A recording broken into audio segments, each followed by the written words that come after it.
Good morning, everybody. You're with JP Van Moort from ACIL and my colleague Rebecca Moriarty. We're here today to talk about the Nursery Industry Data Tool. It's the first webinar on the data tool, and thank you very much for joining us.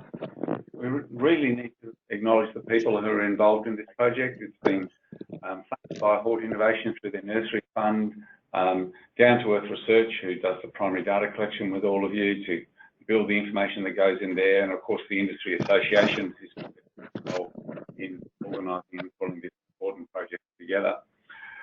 Today is really about what the tool means for you as a wholesale nursery producer, and it really is as simple as A, B, C, and D and E. So in the next couple of minutes, we're going to give you an overview of the tool, look at the 5 major components of the tool, how you can use it to work out industry trends, work out your share of sales, look at revenue and costs, sales by quartile and sentiment, and then we'll have a Q&A session at the end where you can use the web browser that's there and you can send us through questions and Rebecca will pull them out and we'll answer them to you. So without much further ado, let's get into the tool. So first of all, it's really important you understand that this is a tool that is developed with integrity and is built to last. This is the second year that this project has run, and essentially we've validated the concept of a tool and also as a statistics to report on the value of the overall industry. And what we've learned is that basically, that the industry is worth about $2.5 billion a year, which is a lot more than what people thought. There's about 25,000 people working in the industry and 1,651 production nurseries. So this is a significant industry in Australia. Produces about 1.9 billion plants. There's about 6,600 hectares of outdoor production and 1,280 hectares of indoor production. And the mood in the industry is strong. Businesses are looking to grow. It's been designed for wholesale nurseries, not because we don't want to ignore other parts of the industry, but primarily because this is the part that's really we can measure now, and over time, if the things emerge well, we can be expanded into that. But the most important thing, and this is why the benchmarking tool is here, is the information that's in the tool is based on real industry data. It's the data that you and the other people who operate in this sector actually use, and what you do, the monies you bring in, the sales that you make, and the people that you employ. The technique that we've used is actually a way of randomized sampling. There's a phone survey that occurs every year, and the more people that participate, the better the data gets. So we've got better data this year because more people joined in the survey, and basically we've got the second year so we can validate it. It's statistically tested by Down to Earth Research, and we validate it through user surveys, testing up the supply chain. So there's a 95% confidence interval that the data that's here is valid. And then we as a company, ACIL, we're good at benchmarking. I've got a background in farm planning and a whole range of things like that. And we just pull the benchmarks out and turn it into a user-friendly tool that you can use in your business to benchmark success. And as I mentioned before, it's funded by your industry funds, and it's checked with a user group made up of wholesale nurseries who really do the practical pub test on it. So what can you use this tool for? Well, basically you can compare your business against 4 different things. Against the industry and across the various categories. You can look at it through sales, you can look at it through costs, and you can remember it through sentiment. And just before we go into a bit more detail, remember, you've got the little browser there, so type in your questions and Rebecca will compile them and we'll address them at the end. So before we start, because this is a real tool, working with real industry data, we've built a scenario, an example nursery, and we'll look at how this nursery performs inside of the tool. So basically, the example that we've done is Recorded Grows World Nursery. It's an East Coast nursery established in 2000, so it's been around for nearly 20 years. It's run by a 50-year-old industry veteran, and it specialises in premium quality nursery products, and particularly in frost-tolerant trees and shrubs.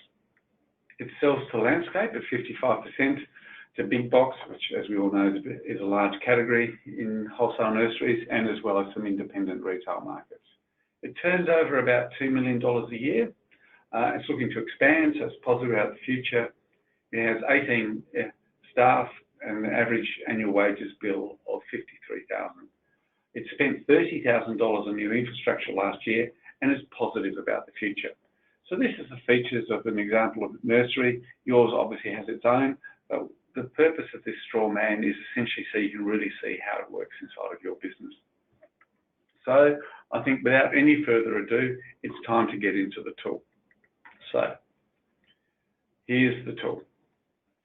As you can see, it's based in Excel, and it has 5 sheets across the bottom here. This introductory section, a glossary, and then this is the most important part, is a selector where, based on the value of the sales that you make as a business, you pick the one that you fit into. So if you have less than $500,000, you go to 500, 500,000 to 2 million, you go into this category, etc., up the chain. And of course, this business of $2 million that we've got as an example sits on the cusp between these two categories. So this is really important as a benchmarking tool, because if you're really thinking about growing, you can see how you can compare against people you work with at the moment, but also how you compare against the other category. This is one more category than we had last year. Basically, we've now got the greater than $4 million result, and basically, essentially, the more people that complete the tool, the more we can add categories over time. So let's get into what's in each of these sheets. Well, this one here is really an instruction thing. There's a hyperlink that you use to click, although I personally prefer to click through here. And this is probably the key bit here.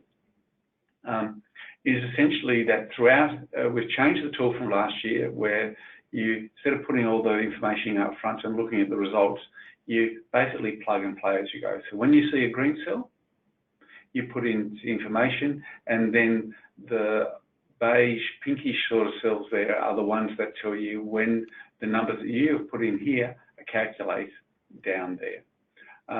There's also a little bit of an overview about what the 5 major parts are, which is the ABC plus D and E. And so A is an industry overview. B is looking at sales and volumes. B is looking at sales and volumes.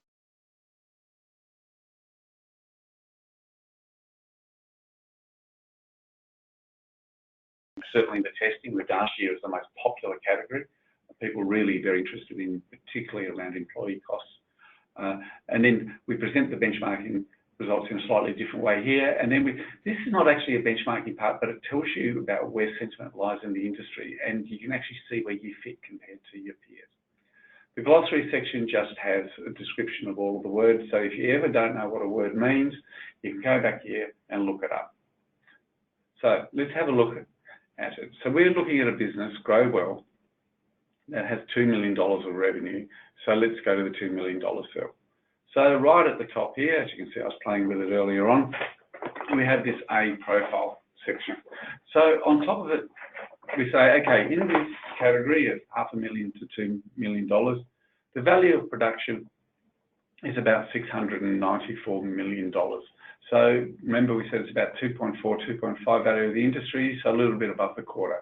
There's 500 of the 1,600 operating in this space. They've been on average operation for about 30 years, so our benchmark case is a little bit behind the 8 ball in terms of the average there. Does about mainly outdoor, a little bit of indoor, but look at this. The turnover per hectare is about $250,000. So this is a really good productivity measure that a lot of people are interested in. And there's about 4,000 people working in the sector. As you can see, big box, 28% big here, but it's less compared to the industry average. And this is the average for the categories we're here talking about, not our example. And on the whole, to help us all, it's color-coded here. Everybody's thinking about expanding. They intend to grow. They're positive about the future, and they feel like they're going to make some more money. 86% made profit last year, and 91% think they'll make profit this year, which is all really good. The other thing is we have here, as we move down the benchmarking tool, you actually get an overview of where in this sort of income category people are actually selling their stuff. So around here, we have essentially who they sell to. we've got it presented as who they're selling to in proportion of total revenue. As you can see, a lot's going into wholesale, retail's big, and landscapers are small. The same, you can do it in terms of the types of plants that are sold. So you've got propagation, quite small there. Propagation, by the way, also includes all the seedlings that wholesalers quite often on-sell to each other. And perennials are the biggest bit, and then there's a bit of indoor stuff going on as well. So let's have a look at how it compares year on year. So this, as I mentioned, this is the second year, and the value of production has increased, the number of businesses have increased, the median value is about the same in terms of the value of production. Employees are going up, wages are holding. Sounds like that's going across in the whole of the economy at the moment. Infrastructure spending is coming down, and technology is static. And you can see it goes on like that through all of them. And I won't necessarily go through them because we've got to move on to other parts of the tool. Before we go on, let's have a quick look. You know, this is a business that wants to grow if it went into the $2 million category. All of a sudden you can see is, hey, look, even though they've got more revenue, their share is actually slightly lower, and there are less businesses in this category, but they have much greater turnover per hectare. So these people seem to be able to get more value out of the land that they own. There's obviously just some different numbers around that, but you see this same distribution down here in terms of it's primarily in terms of who they sell to, going down these channels of wholesale and retail, and perennials are quite big inside of this space. Sentiment here is around profitability. These guys seem to be a little bit less positive about making money, but they're still looking to expand. And this is quite common, you know, as you move between categories, as you can become bigger, but you either have to go through a growth phase or take more care in which to make money. And this will come out quite clearly a bit later on in some of the cost benchmarking. But let's go back to the category that our example is working inside of here. So as you can see, I've already pre-populated our example, and this is the bit where you put in your information. Now remember what I said before, green cell, pink cell. So basically, this is a green cell for you to put information in on. So I've chosen percentage, but you can also use number. And as you can see, the green cells, and they swap around that, but let's go back to percentage, because that's really how we're running this tool. Now, what were the numbers again? Oh, that's right, 45 and 55%. And as you can see, because I changed the cell up there, I need to go and change this down here as well. So 45 to 55%. Now, the two things you need to do is you need to put basically the information in for your market segment, which is who you're selling it to, in terms of the number of plants you sell, or which is as a percentage in this case, and the value. So we've set this business as running just under 2 mil, so 1.95 million. You can't get much closer. And down the bottom, you've got to do the same for the types of plants you sell. Now, as a fruit and nut person, specialty trees, they've put it in fruit and nut trees and into perennials. Now, perennials, you know, it is a shrub business, and it's actually called perennials and shrubs in the survey, but just for the simplicity in the tool, we've called it perennials. And if you get confused around that, remember the glossary. So let's see how our business stacks up. So if this is your business, you scroll down the tool here and you go, wow, look, okay, so this is telling you that you're the red dot, and this is what the average in this category is doing. So you can see that this business is doing a lot of retail and a lot of landscaping, and on the whole, it's quite different to how other businesses do inside of that. They're more into wholesale, re-veg, and primary production. And then when you do it as share as market values, again, you've got this distribution. You can see that really this it's much higher here in this category in terms of wholesale, in terms of the value of production versus the share of sales. And then their line there is a bit of an outlier inside of that.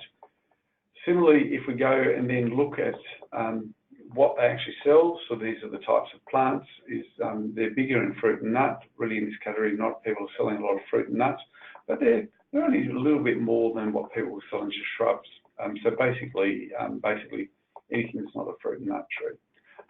When we compare that by share of sales, the pattern's repeated, but the percentages change because we're using, here we're using value, which is money, and here we're using volume inside of that.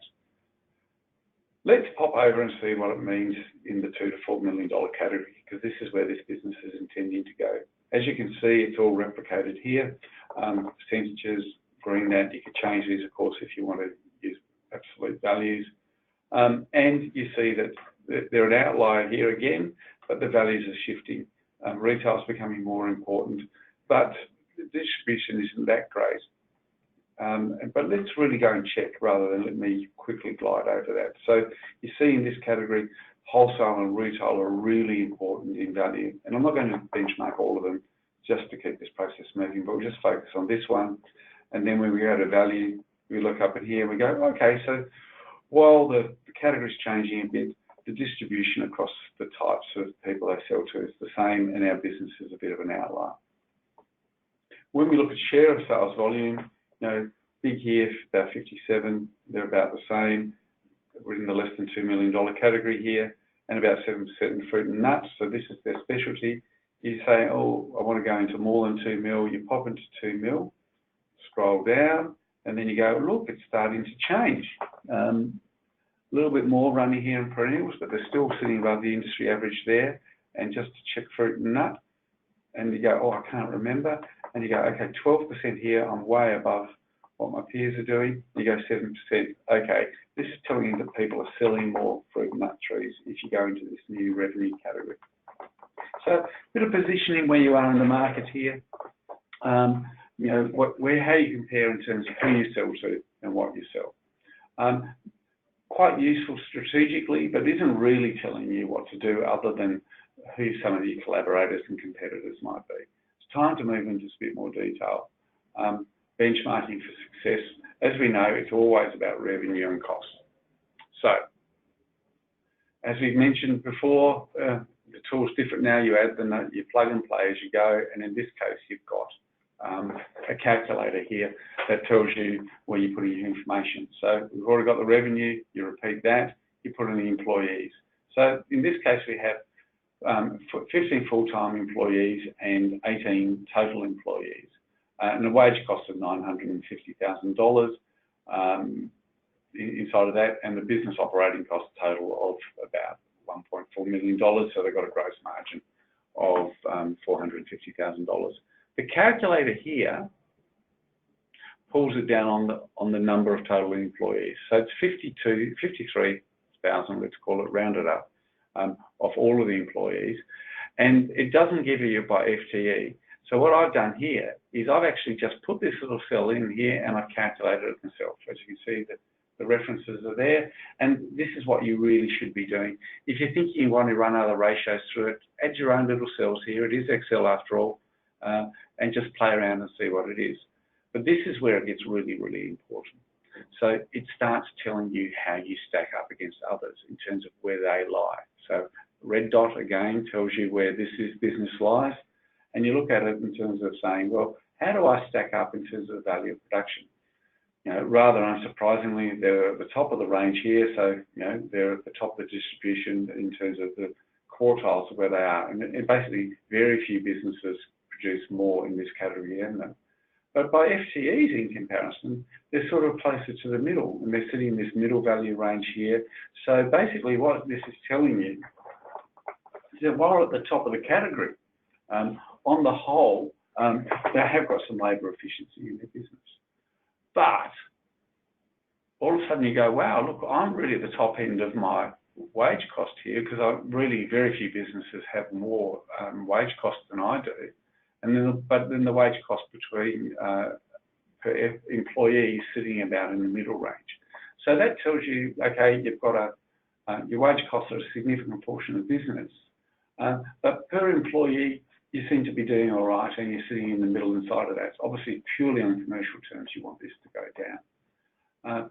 When you look at revenue per employee, though, you sort of you look at it and you say, okay, I'm getting lower, you know, sort of sitting at the top here, in the middle there. But when I look at revenue per employee, all of a sudden, I'm not as competitive because I'm sitting down the bottom here. And the inverse of that is to present it as wage cost as percent of revenue, and you see it's actually moving right up into the top of the range. So you say, okay, so labour productivity is something that this business needs to think about, and as we know, technology and infrastructure is important with this. What's happening in the next category? Let's pop over and have a look. Same information going in here, pop it down, and you go, all righto. So basically, I go from the top here in revenue to sitting in the middle, and my FTEs drop down a bit, which you should expect, because you need more people to run a bigger business. And then you look at the wage cost per business, again, not quite sitting as high, which you expect because there's more revenue in here. But you're saying, wow, look, my wage cost per revenue, sorry, I'll just take that out of the way, is quite high, and I've dropped a little bit lower in revenue versus wage cost per employee. So basically, labour competitiveness and working with your staff and making sure they're really productive is important to this, and also the role of technology moving forward. Let's keep moving, and infrastructure, of course. So let's look at it and say, okay, let's look at my total operating costs. So operating costs here, the businesses in this category, the median, so median, of course, is when half have more and half have less, is about 715. It's 1.4 for this business, so they're a bit off the scale. Problem here, of course, is you've got all the banding going on, so you need to be careful with this, because if you're at the top end of this range, of course you're going to be at the top end of up here. It's a fairly large category from $500,000 to $2 million. But operating costs versus wages and revenue is probably a better one to start thinking around. And as again, you can see that this company is sitting very high here. So you say, I want to grow. Let's pop over and have a look. And you go, oh, righto. So, you know, unsurprisingly, the operating costs have gone up because it's a new category, and you're dropping into the middle a bit, but it also highlights that you keep on managing this. But here, in these two ones, you're looking here saying, okay, you're dropping into the range, but you're still above the range in median wage cost as a percentage of operating cost per business. It highlights really working and getting the best out of staff, and introducing labour saving as part of the growth of the business is going to be critically important. So you can see why people have been very keen on this, because it gives you a really objective and statistically valid way of thinking about how you compare against people inside of that. So this is a fantastic tool in that sense, and you understand why people are wanting to use it. Sales. Now this is actually just presenting sales as a different way.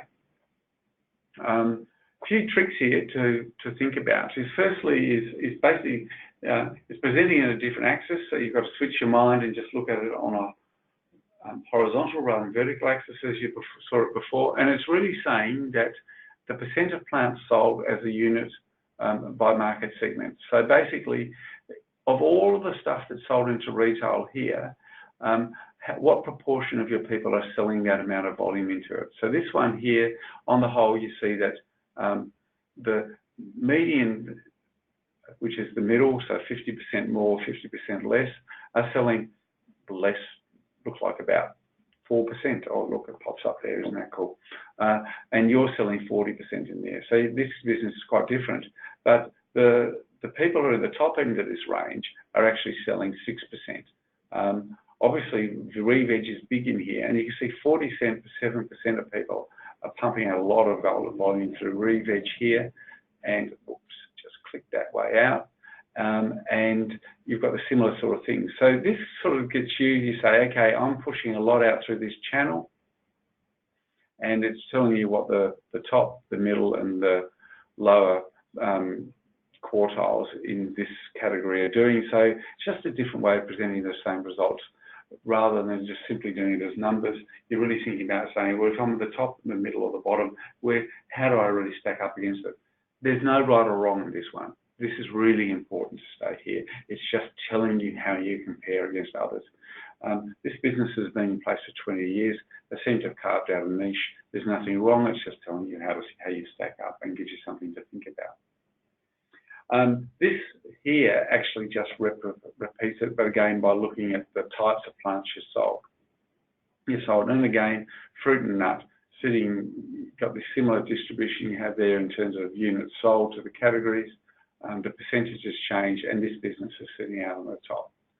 I really should just pause and talk about propagation because it just looks so odd.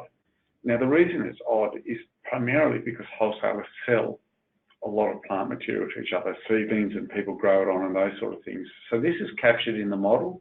It's a function of how the market works, but it doesn't mean that these businesses are really, that propagation is the primary part of a lot of businesses here. It's just reflecting the internal transfer market between wholesalers. So that's a trick that a few people have talked to us about, and it's just important to understand that this doesn't say that you should go into propagation because you're not. Again, we have this exercise repeated by value rather than volume, which it was above as well. I personally quite like this one because, from this example, because it's all getting a bit micro and small down here, and here it breaks out a bit clearer. And you can see purely on a value basis that this business is sitting close to what the top in the businesses are doing, which you'd expect in terms of retail, but remains a complete outlier there. And also highlights that in this category, the ones with more revenue are really driving into primary industry, which is selling to horticultural producers. These are veggie growers, orchardists, and those sort of things, and the wholesale nursery sector inside of that. Again, same information, just presenting it by types of plants sold. Similar sort of patterns here, but again, this really importance of propagation industry. So just to pause for a second. So far, you identify your position in the industry, you go through your costs, and then you look at it a little bit more to detail of the distributions within the category you're looking at. Before we go on and look at the last bit, which is into business sentiment down here, of course, let's have a quick look at where this company's thinking of going.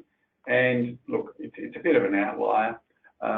So, it's sitting way above the distributions here, but let's have a quick check and see whether things are really changing here. So big in re-veg here, herbs, bedding, other. I'll come back to other a bit later on what that means. Go back to where he is at the moment, scroll back up. You can see that re-veg and other are big. But landscape and primary industries are a bit bigger, lower down, propagation's big. Oh, what happened here? Let's go back and check. It's a good thing you can always check back through and say, oh, look, others big there and not as big there. Wow. So what's in other? I'll leave that as a surprise for now. Okay, clicking back through. I find myself just clicking back through this tool all of the time. And this is what you should be doing as well. You see others big, retail's big, wholesale's big, re-veg big, landscape's coming up. Got a bit of a curve going here. That's purely nothing really going on here other than it's working harder across all of those channels. Just go back, check to where he is there. You can see the distribution. The top quartiles are really bigger across the board there, and others fallen away as a category inside of that. So this really says you're getting into that really this that these guys are playing more a generalist role, and the bigger ones here, you seem to be covering the market in more specific niches. Let's go to business sentiment. Okay, again, green cell, you put in what you want. Okay, so this business, we've set it in terms of the profile we had before, it's expanding, and it's saying that if you want in an expanding mode, basically 48% of people think the same. We grow, and this is the state of the business. So remember, this is currently expanding and it's going to continue to do more. That's the difference between those two. Is on the whole, about half people think the same, and a bit above a third are very positive about the future. But yeah, they're not that bolshy on profit, so considerably lower. But really in this category, only 3% are thinking it's considerably lower. Let's just check over into the other category they want to go to. Scroll down. Again, wherever you need to put in data, there's this big arrow, don't forget it. And you can see similar sort of things expanding about half, but growing far more, intention to grow and positive. Positive. Let's just check. Oh, they're slightly less positive. Maybe it's the pressure. And slightly higher, we could change that to considerably lower, which the last one was. And oh, look, none of them think about their prospects. So these people said, few people are a little bit pessimistic about the future here, and none are in this category. oh, let's just go and say, let's say you're really optimistic. Oh, 30% is really optimistic. But then you go, look, you stop fiddling around and clicking through these things and actually have a look, because they've just presented the same information in a different way. So, current state of the business, let's go back to our reference case, which is less than 2 million. Okay, there you see the same information here, 48% here, but you can see what all the rest is doing here. So, you know, if you are steady, have constraints in expanding, could be site constraint, could be capital constraint, could be a whole range of things. A third, less than a third, nearly 30% sort of holding a state, and basically a few of them are winding up or just in a startup mode inside of that. Let's go to the next category and have a look, and as you can see, far more in the growth orientation, not many startups, and nobody's indicating they're winding down. But let's see how people are thinking about the future. Okay, so they see the intention for the state of their business is replicated. Over half are thinking they're going to grow. A few more are going into steady, and then you've got the people who are looking to sell. So, hey, you could go and buy somebody's nursery or employ some of their staff.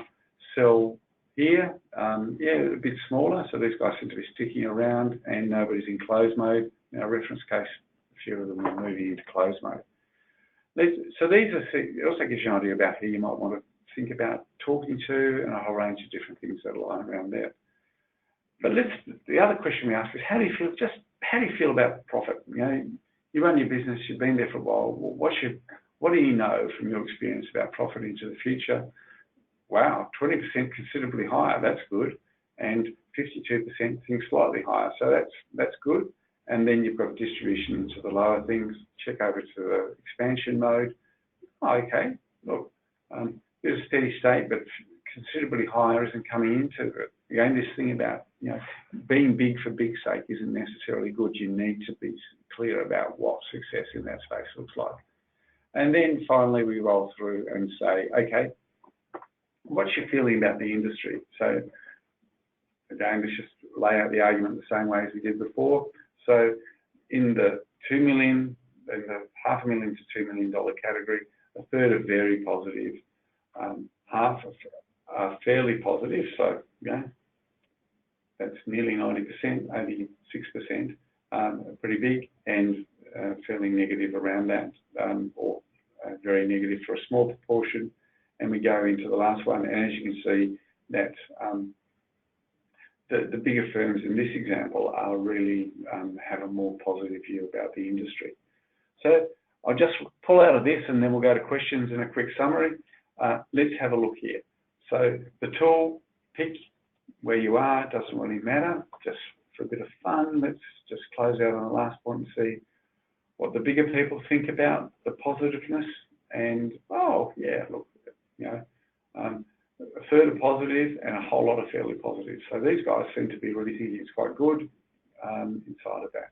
Then you've got your different cells, the glossaries for the words in case you want to clarify what they really mean, and just this instruction sheet at the end. I'll now move out of the tool and go back to a slide presentation. So, oops.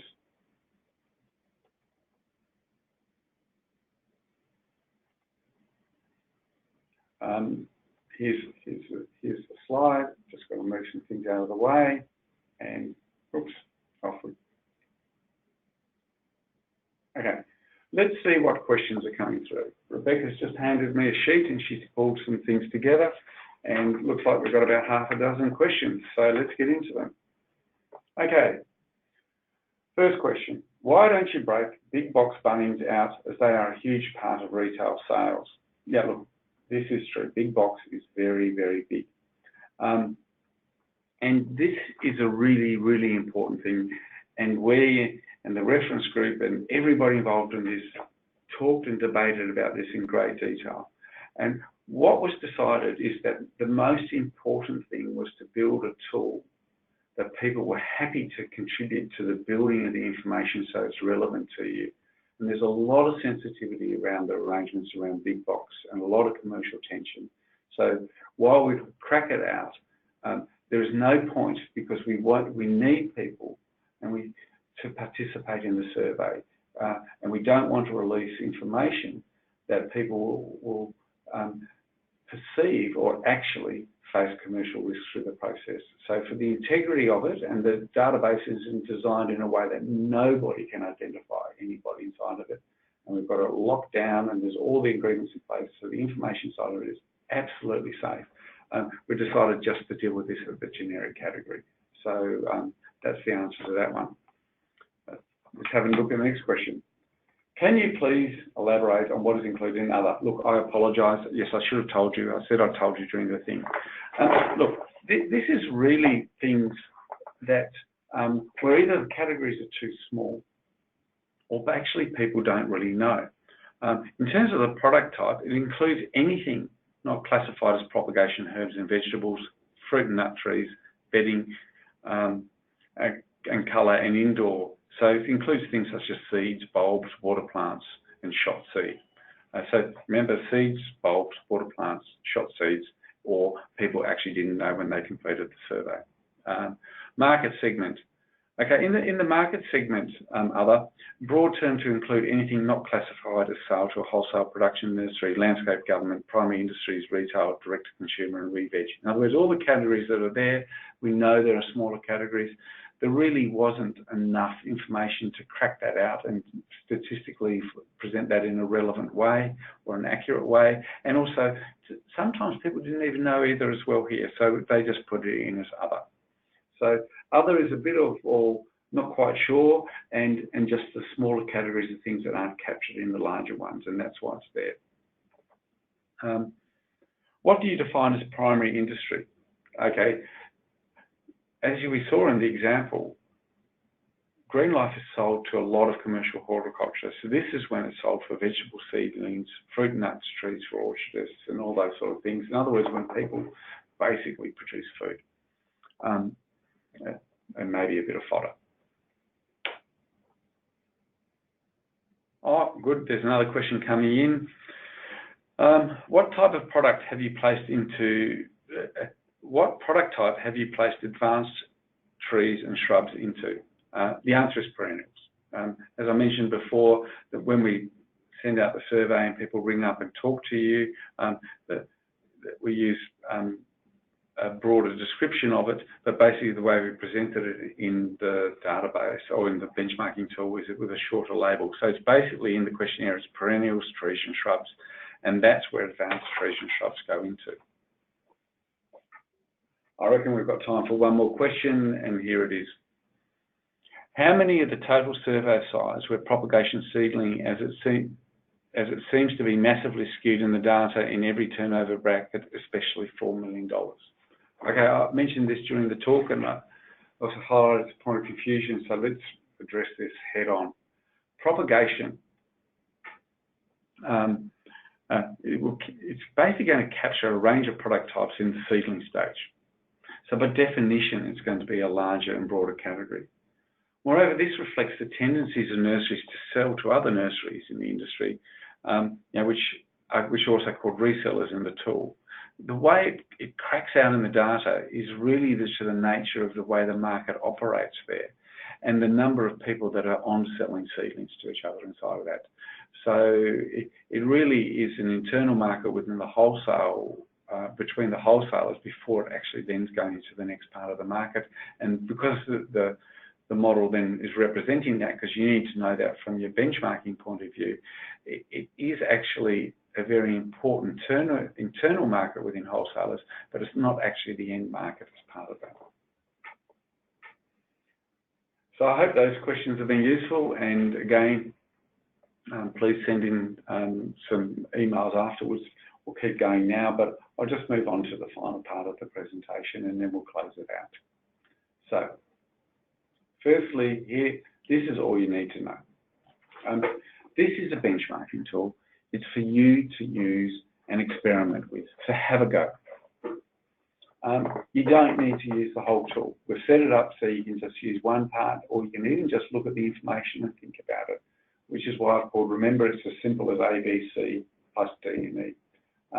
It's really important you talk about it, just don't let it all wash around in your own head. Talk about it with your colleagues, talk about it with your staff, talk about it with your neighbours and those sort of things. Talk about it when you go to association meetings.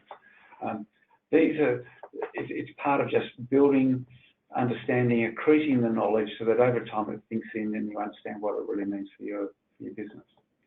I'm delighted to announce that the tool will be back in 2020.